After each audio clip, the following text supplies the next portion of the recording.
welcome to Something's Off with Andrew Heaton. I'm your host, Andrew Heaton, and if we lived in the same city, I would absolutely come pick you up from the airport. It's Friday, and that means it's time for Friday Release Valve, where I flat out give up on trying to be substantive. In a moment, I will bring on my good friend and frequent comedy co-conspirator, Turner Sparks, but before that, we do need to pay the bills, and that means a word from our sponsor. Something's Off with Andrew Heaton is brought to you by Formal Plumbers, the best-dressed plumbers on the market, which is the metric by which all sane people select plumbers. Several of you have written in this week saying how much you enjoy the punctuality and clear professional competence of formal plumbers, but that their tony, elegant menswear makes you feel underdressed when they visit your house. Fan of the show Sarah wrote in telling me that whenever the formal plumbers come over, she feels compelled to put on makeup and pearls and high heels and go out and buy a fresh tiara. Sarah, you really don't need to do that. Formal plumbers are formal, all right, but you don't need to be formal. You can wear pajamas, whatever, just whatever you want. Now, that said, other people have written in with very similar concerns. Mitch writes, whenever the formal plumbers come over, I feel so underdressed that I sneak upstairs and put on pearls and a tiara. But even then, I still feel so underdressed that I have to put on a fake British accent. But I'm not good at a fake British accent, so I just sound Australian. Right. Again, you don't need to feel pressure to put on pearls or an accent or anything. They're just normal plumbers, except that they're wearing tuxedos. Randy writes, I appreciate how good these plumbers are, but I'm tired of pretending to be a duke in order to impress these people. I have to watch Masterpiece Theater for 2 or 3 hours every time and to get my accent right. And on top of that, the dry cleaning bill for the tuxedos is really running it up. Said the dry cleaning bill for the tuxedo t-shirt is really stacking up. Even without me flubbing it there, that's really just confusing on multiple levels. I'm not even going to try to unpack it. Fortunately, I don't need to. Formal Plumbers puts customers first, menswear second, and fixing plumbing is a distant and third priority. That's why in order to make customers feel more comfortable and less underdressed, Formal Plumbers now offers a special premium service, Naked Plumbers. When you order a naked plumber, you can rest assured that you will feel comparatively regal and successful when watching an overweight middle-aged man unclog your toilet entirely in the buck. Yes, when you see a man shaped like a bathtub taking his clothes off to unplug your bathtub, you'll think, wow, I feel terrific about my life choices, and I look like James Bond, comparatively, in this hand-me-down Snuggie. Just picture a man with 30 extra pounds working a plunger with abandon, and you'll know the magic and unfathomable casualness of Naked Plumbers. Naked Plumbers, a premium service offered by Formal Plumbers. Because it's not easy to fix a toilet, but it sure is easy to judge a naked guy unclogging one.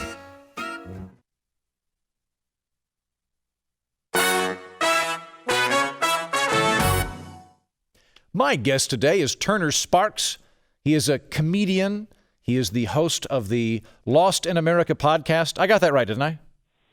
You did. I did. Because I always want to confuse you with Trading Spaces for some reason. For whatever reason, there's some neuron connection between you and Eddie Murphy and Dan Aykroyd in my mind.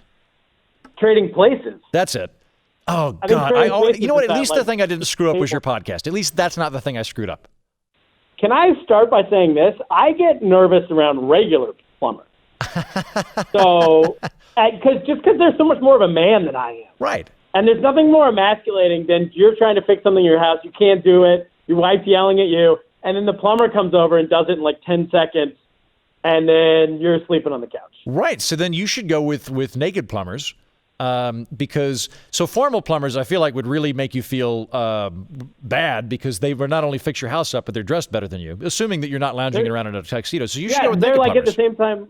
They're at the same time more blue collar and white collar than me. Right, exactly. They're out collaring you at every stretch, Turner. Go with Naked Plumbers because just everyone will feel better. Hey, you've got an album coming out, don't you?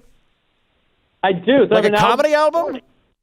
It's a stand-up comedy album. So it's an hour. You know the things they do on Netflix where, like, the comedian goes on stage for an hour? Right. I'm like, hey, who needs Netflix? Because no one wants to see comedy anymore. You want to hear it.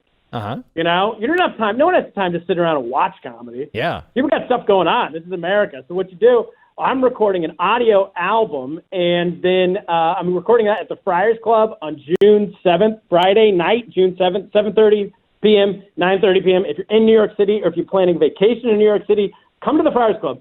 First of all, it's going to be a fun show. It's going to be a blast, but also it's a crazy chance to see the Friars Club, this legendary comedy club, or this legendary club for comedians that you're a member of, I'm a member of, in New York City. Frank Sinatra was the president of it until he died. Larry King is the dean of it now. Yeah, and then when I was there, who's the old lady? That guy that did a ton of pratfalls. Do you know who I'm talking about? I can't remember. Milton Berle? I don't know. No. Although I've got a Milton Berle story. Everybody has a Milton Berle story. But no, there's a bunch of cool people. Was Larry King the guy that swore you in when you got inducted?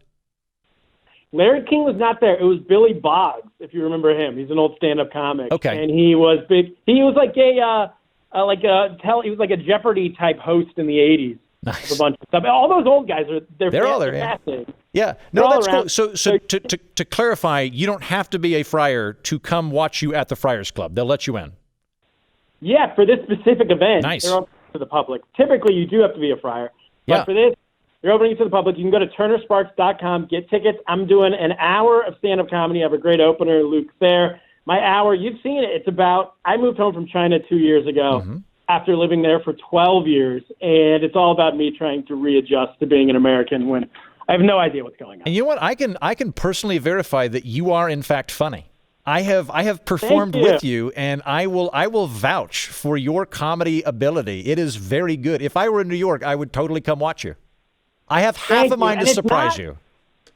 That would be amazing. You're doing a set if you're coming. Thank you. I'll keep that in mind. Plus, I'll say, also, on top of you being funny, I would watch you in a parking lot. I would watch you, inside of a car wash. You're a funny guy. That said, though, you're right. The Friars Club is a very historic place. It's a cool place. It's this kind of it's got this sort of Gothic mansion feel to it, and it's full of, either old comedians or 80-year-old men that love comedy that somehow got involved there. But it's a cool place to hang out at. Yeah, I'm actually there right now. So I just had a meeting about this recording coming up. Nice. And there's dudes upstairs playing cards, and I was looking at them trying all these 80-year-olds. I was trying to figure out which comic they were from the 1960s. Yeah, I think the last time I was there, because I haven't been there in a couple of years now, but I was at some dinner there, and the guy that was seated to my right he'd been around for a while. He'd been a full member in the 60s. And so he's probably in his late 80s now or something like that. And I went, oh, that's awesome. If you've been hanging out here since the 60s, you've been to a bunch of Friars Club roasts, you've been to a bunch of parties, what stands out in your mind? And he got this weird look, he was slightly terrified. And he just leaned over and he went, Milton Berle. I knew it. I knew you were going to say that. Yeah, just Milton Berle. And it very much stood out in his mind. That was the one thing that he's yes, in all caps, Milton Berle, very well endowed. That was the thing that stood out in his mind of 50 years of going to this place. That's what everyone says. And the last thing I want to say about this, and then we'll get to the show. When I say it's about me coming back to America and not knowing what's going on, it's 0% political. I don't know how to go to the bank. I don't know how to mail a letter. So forget knowing. I haven't even gotten to. I'm not paying. I'm not talking politics in this thing. So I'm not going to freak people out one way or the other with that. It's just a good time. It'll be a blast. I agree. I wholly endorse that. That's awesome. I'm glad that you're doing it, and I will download it when it comes out. So thank you. That said, having established that you were very funny, we're now going to put you on the spot to remain so. Let's do it because we're going to go over some headlines. So jumping over to the United Kingdom in London. London will soon host a Bring Your Own Table restaurant. Now, the background to this is that you have to bring your own table, as is in the title, but it's sort of a gimmick to promote a charity called Campaign to End Loneliness. So you either bring a table, which they believe will sort of force you to interact with people, or if you don't, you will be required or at least encouraged to give money to the Campaign to End Loneliness. I have a couple of thoughts on this. The first one is this sounds like a scam purported by the British Table Makers Association. This sounds like they're hoping that they can make this a regular deal at restaurants so that people will buy more tables. But even if I'm wrong about that rather benign conspiracy theory, I think there will probably be some fistfights that happen, because if I were eating dinner and somebody knocked into me with the table they were carrying in, it would really irritate me. Finally, this would make me feel so uncomfortable. If I didn't know this rule, if I came in and I'm like, hi, table for two, and they were like, well, did you bring a table? I'm like, no, I didn't know I had to bring a table. You're supposed to bring a table. Are you going to donate to charity? Why are you making me feel bad about not bringing a table or potentially donating to charity? I did not know that was a part of a dining experience. I feel like a table, it's really the bare essential of having a restaurant. Yeah, I agree. It's a little, because they've gone off the deep end. I know in California they have take and bake pizza where you go, it's like a pizza place, but you go in, get your pizza, but then you have to go home and bake it in your own oven. And people love it because people will adapt to it. They'll make anything seem cool if they think they're the only ones doing it. My parents love take and bake pizza. And then there's like that Korean, where you do your own barbecue. And then now they have that salsa where they make the salsa at your table. And then it's 10 times more expensive for some reason because they made it in front of you. But bringing a table is really, as they would say across the pond, I think that's taking the piss. Yeah, I agree. A little bit. I am against all of these things. I think the only thing that I want to do for myself is maybe, I've not even been to a fondue restaurant in 10 years, but like maybe under that circumstance, I will dip I will dip my own food into molten cheese. Quesos, I'm fine with doing that. Pretty much everything else, like I want to be catered to on such a level when I'm at the point where I don't even like steaks. Because I feel like I have to work too hard chewing. I am the top of the food pyramid, so I go with brisket. And if you want to give me a steak, it's like, what if I have to use a really sharp knife? I feel like you should have done a better job making this easily chewable because it's not my job to like cut it out. I don't like eating crabs or lobster because I have to scoop the guts out myself, which I find really weird. You don't do that with steak. You don't have to like kill the cow yourself and then scoop bone marrow out of the bones. That's weird. And then, like these little like weird specialty things, like there was a place in New York for a while where you could buy your own cereal at the bar. And then like, it was just like a cereal restaurant and then pour in milk yourself. And it was like $14. And it was like, no, this is the dumbest thing in the world. I'm not doing this.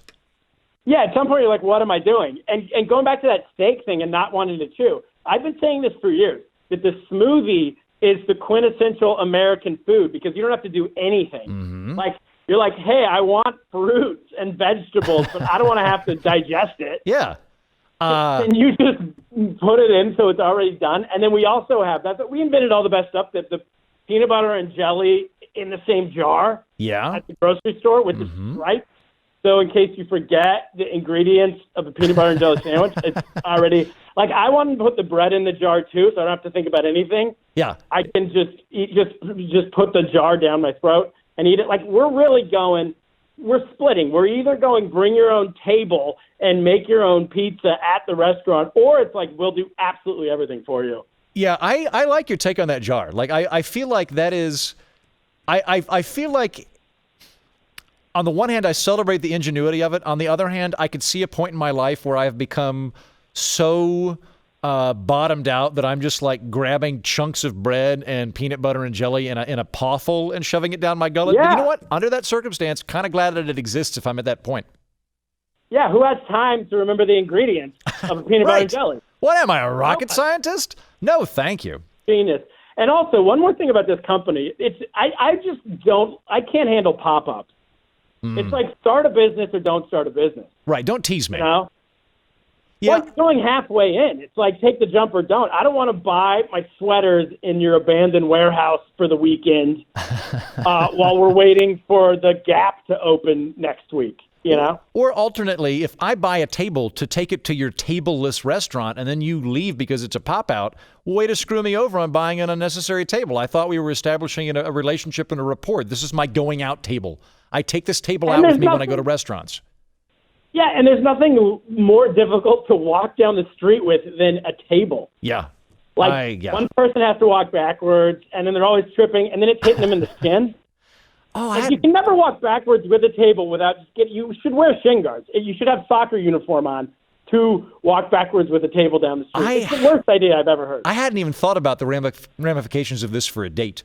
If I was like, hey, you seem like a cool young lady. How would you like to go to a pop-up bar? Okay, now you're going to be the one walking backwards with this table over 3.5 blocks when we get out of the tube.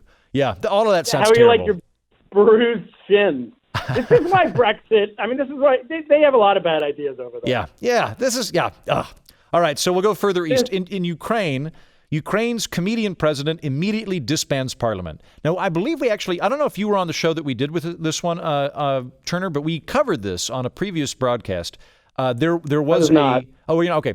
So there was like a dark horse candidate in Ukraine that was a comedian, and I think his claim to fame was he played the president of Ukraine on television as a comedian, and he ran against the previous guy that everybody hated and won. Now he's in office, and he immediately disbanded parliament. And I thought about this, and the comedian element to this changes everything for me, because let's say theoretically that when Trump had been sworn in, he had like fired a gun in the air and said, "I'm disbanding Congress." I would have been like, "Oh, the fascist takeovers has happened. Okay, everybody revolt."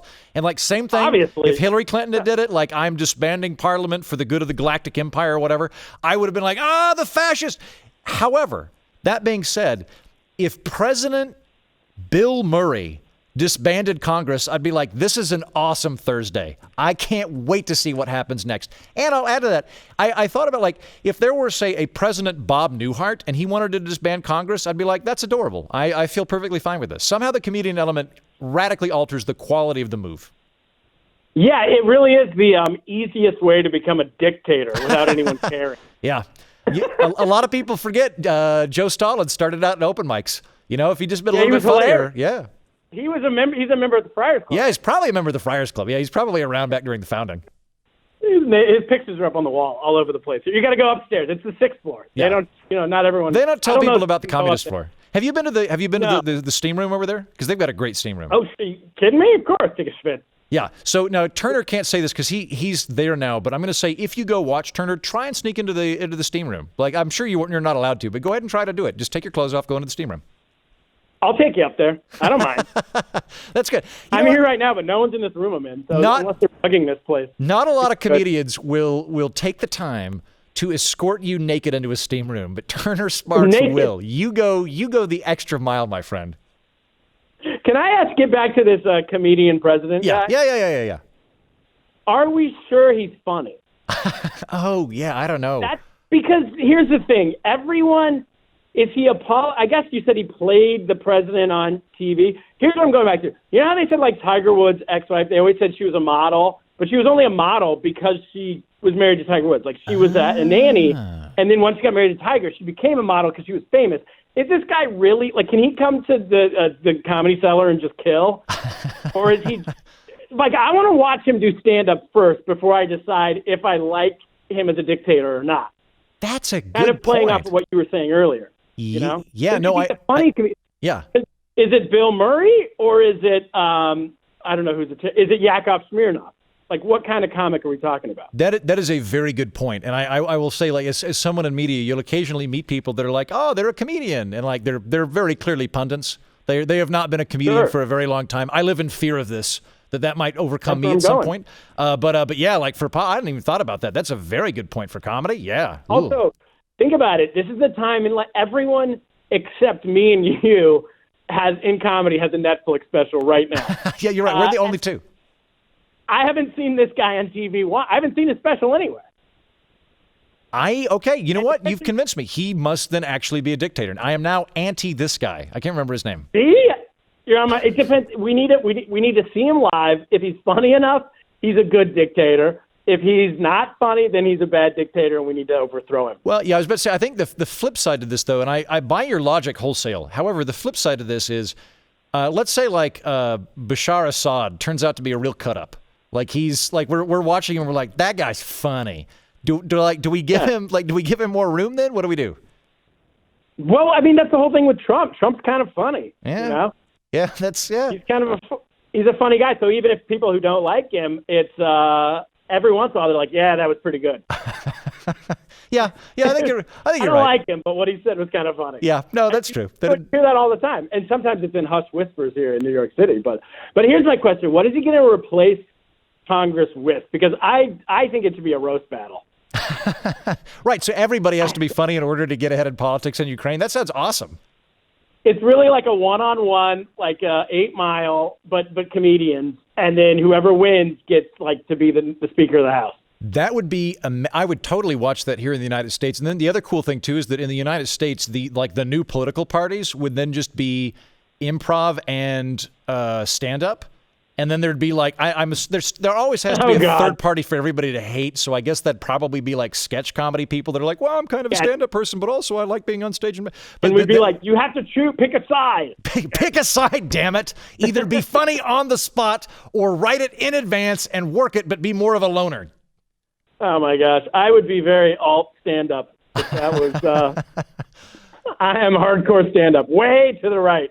Yeah, no, I would do what I always do because I do all of those things. So I would be the stand-up comedian who's like, I'm a stand-up, but I'm friends with all the improv people. Can't we get along? And then everybody would hate me and I'd lose the election. And then I'd go hang out with all the blue dogs. Everyone would hate you. Yeah, that's. I do like that this president, what is he? He's the president. Yeah, he said his main goal is to bring peace to the region. That's one of the quotes in this article. We all know his main goal is to get on Conan.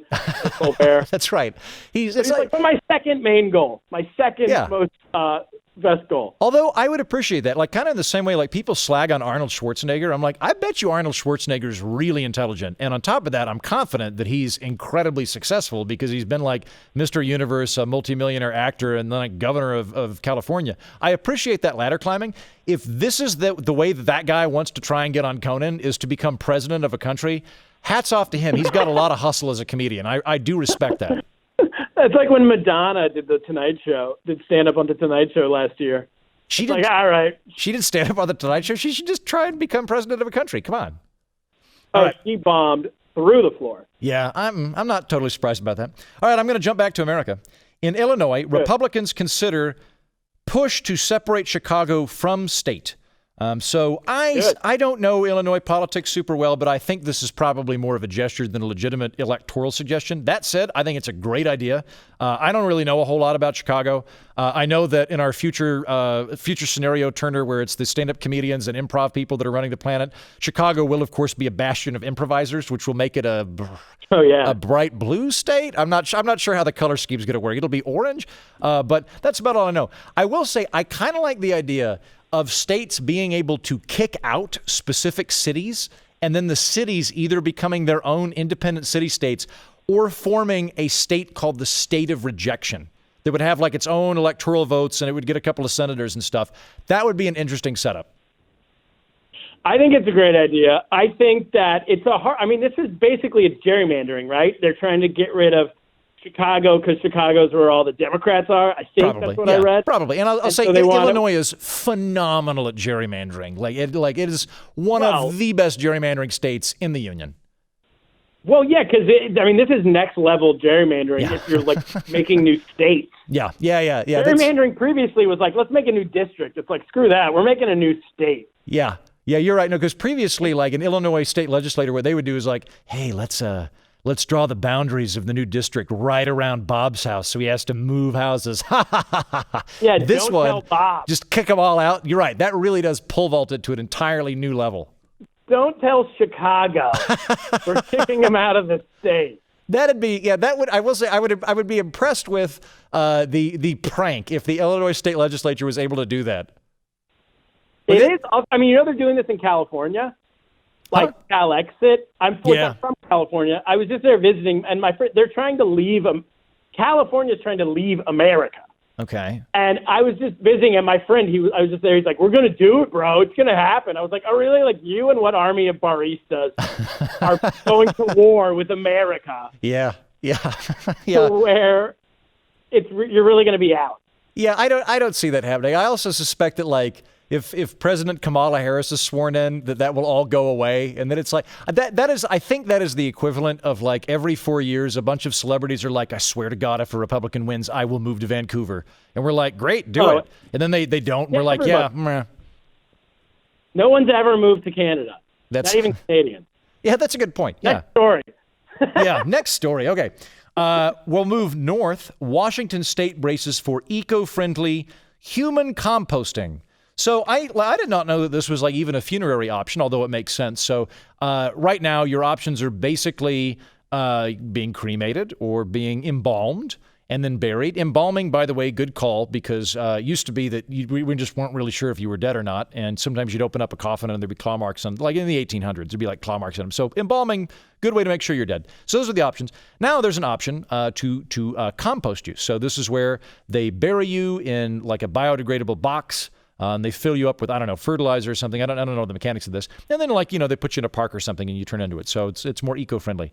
I am so mixed on this, Turner, because, go ahead.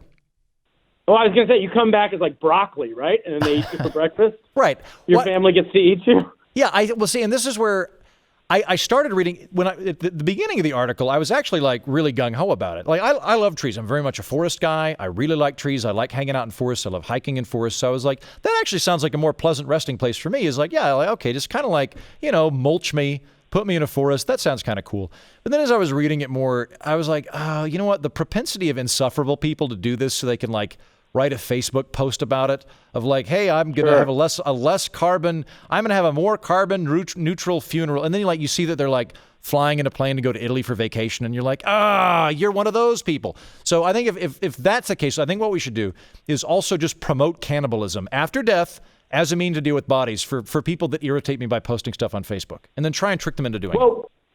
I mean, that's what this is, basically. You're right. I'm just removing a step. You're removing a step. You're planning Grandpa. He's coming back as broccoli and carrots, and you're eating. Like, I get that we've been hearing all this stuff about how we're winning the trade war with China, but who's the one eating people? I think it's us. So I don't know. Does that make sense? I don't know what I'm talking about anymore. Yeah. No, actually, I came up with. I'm going to borrow a card from. Who is it? It's not John Stuart Mill. Some old dead Englishman. I'm borrowing a card from him. I'll remember it in a minute. Here's what I want to have happen to me when I die. At this point, I think I've done a pretty good job of covering any type of actual political ambitions with molten lava. I don't think there's any like actual route to being anything other than like maybe a quirky town council member in Denton, Texas, something like that, maybe. But what I want to have happen now is when I die, post-death, I want to be elected to the Oklahoma State Legislature, and I want to be pickled and put in the House chamber. And this is the whole platform. Whenever there's a tie vote, I vote no. And I want to be after death in politics, and like that'll just be my thing. I'm in. Cool. That's you know what? And now that I think about it, there's enough dead people that vote in Oklahoma on a regular basis. I could be their representative. That makes sense. Well, speaking of dead people that vote, maybe that's who can save Chicago. Right, yeah. They'll just, hey guys, sorry, I know you were going to kick us out, but we forgot about all these dead people. We also have voted Chicago regularly, and they're against it. Yeah, the final thing on this thing, I think if we're not really that desperate, until we're really running out of food or we have like 1 or 2 trees left in the country, I think that planting our dead relatives and having them grow is maybe a step. It's a step over the line.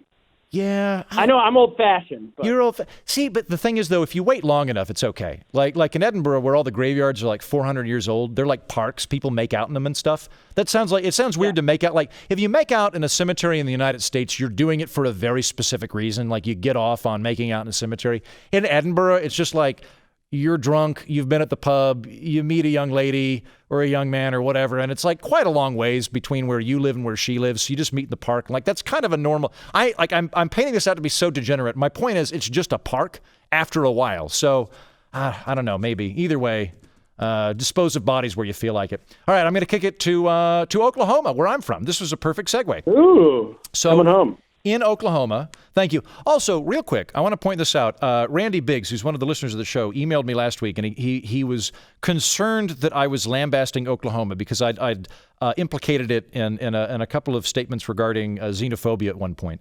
I love Oklahoma. I'm glad to be from Oklahoma, Randy, and anybody else listening to the program from there.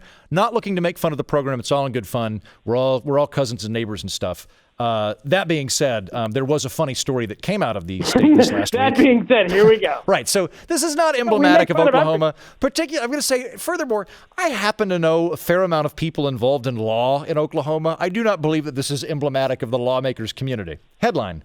Oklahoma attorney hand-delivers poop-stained check to Oklahoma Bar Association. I don't know a lot about the background of this story, but it's my understanding that he had to write a check on behalf of a client. We can infer he was angry at the Oklahoma State Bar Association and insisted. It says he insisted on giving it directly to one of the general counsel's staff members. So this is this guy's beef, I think, because if I were an attorney and my client said like, "Hey, I understand that I've got to pay the bar association, but also like I really want you to do something nasty to the check," I'd be like, "No, I'm not going to do that." So this is presumably his problem. He does this. I feel two observations come out of this. One, the proper etiquette for a passive-aggressive attorney is to pay in nickels. So let's say he's got like an $800 tab. Ooh. Pay in nickels. That is a hygienic thing to do. It's irritating because then they got to count all of them, right? And it's legal, so you can do that. I think there might even be a rule like for legal tender, you just have to accept legal tender. I don't think by law you can like pick what kind of legal tender you want. If I was like, hey, Turner, you owe me $300, but you have to pay me in 50s. Like I can't do that, right? So you can give him nickels. Yeah. That's fine. That's a more hygienic, more adult way to be petulant than a fecal matter covered check. The second thing that bugged me was like in reading this, the guy like tried to backtrack, like he had like a spokesman or something. It's like, oh, well, no, it wasn't. No. It's just that the check like fell into his seat and there was something there because they tested. The Oklahoma Bar Association tested to confirm there was fecal matter. And he's like, oh, well, no, it got under the crack of the seat and there must have been something in the seat. That's a terrible, like, don't hire that guy as your attorney. I'm not like, if I commit murder, not hiring that guy because that's a weak explanation. Okay, so I'm on his side, the attorney side, and I'll tell you why. Sometimes you go to the toilet, you go to the bathroom, there's no toilet paper, and you're not wearing socks. Okay. So you got to use the check. You got to use whatever papers are around. How often does this happen to you? I'm just saying, it's been known to happen. Okay. They don't always have. I lived in China for 12 years. They don't always have toilet paper in the bathrums. That's true. And then, it is a bring your own toilet paper country.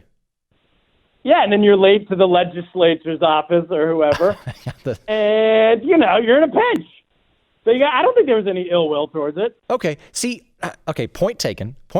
However, I will say then in that case, it would have been better for the attorney to make that argument because I feel like that is a stronger argument than the apparently I have fecal matter in the seats of my car, which like I don't feel like there'd be enough to show up in a test, right? That's a weird thing. So, I mention you should be his attorney.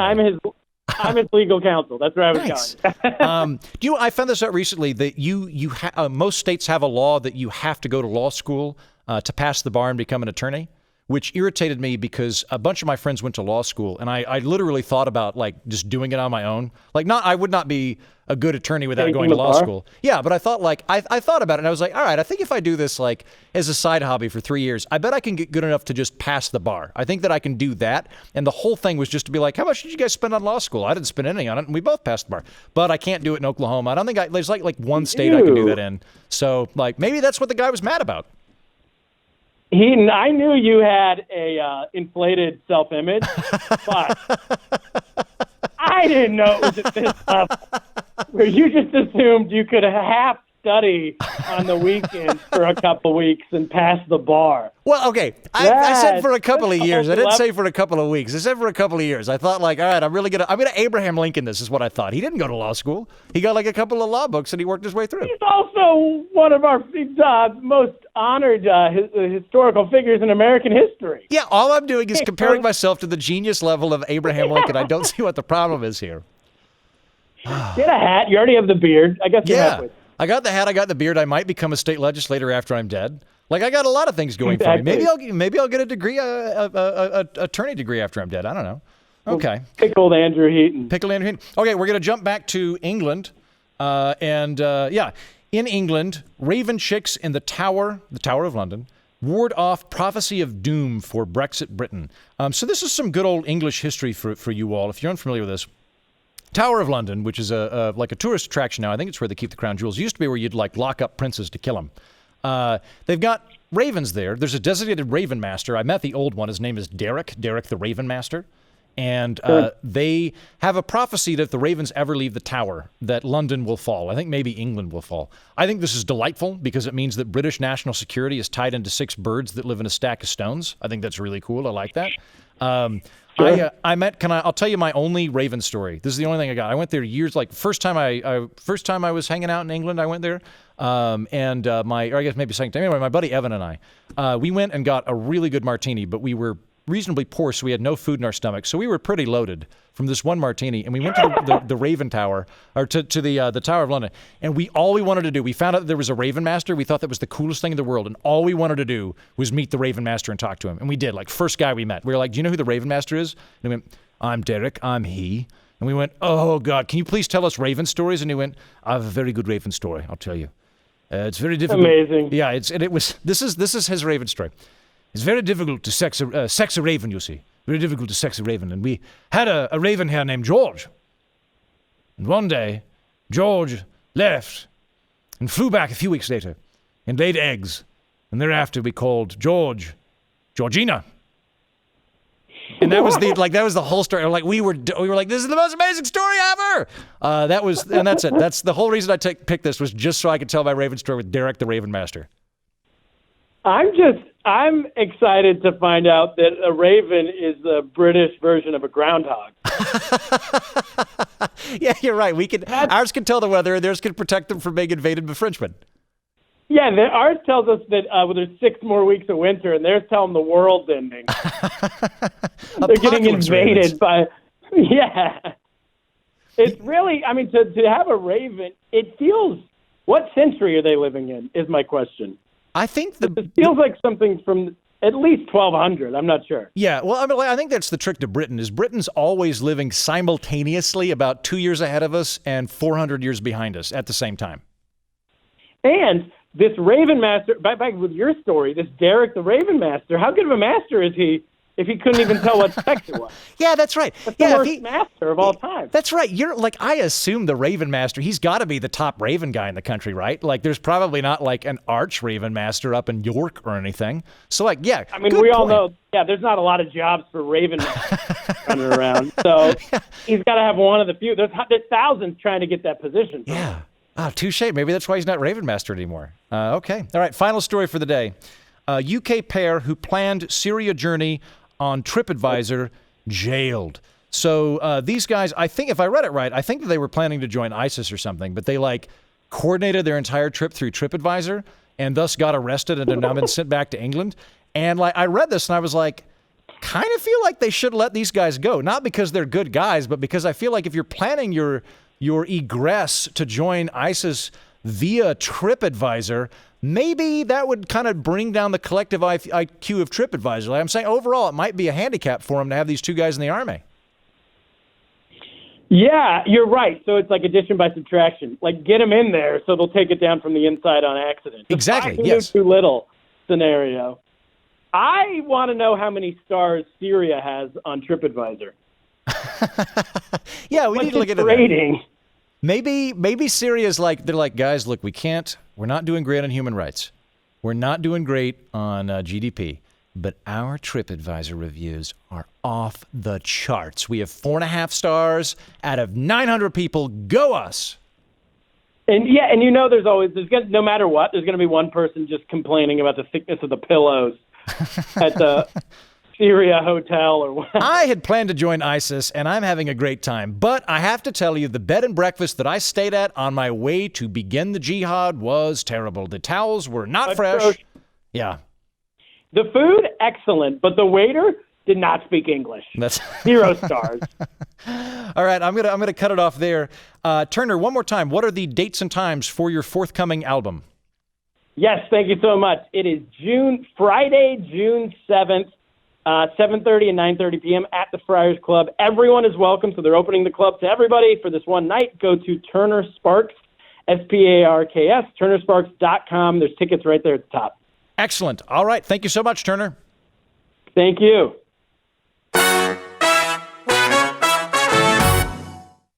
Tad bit of feedback before we finish up the week. On YouTube, not on iTunes, but on YouTube, a new medium that we are getting reviews from, Zombie Licorice says, hey, love the show. Love the ads for the totally real and not fake products and services that are 100% legit and effective. Keep up the good work. I hope the show goes far. Thank you very much, Zombie Licorice.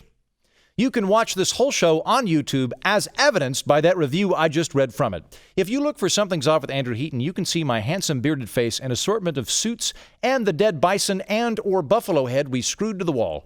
Watching Something's Off with Andrew Heaton on your computer or cell phone will ensure your seat on that throne with all the pointy swords or whatever it is you nerds daydream about when the rest of us are working So go to YouTube and start watching full episode.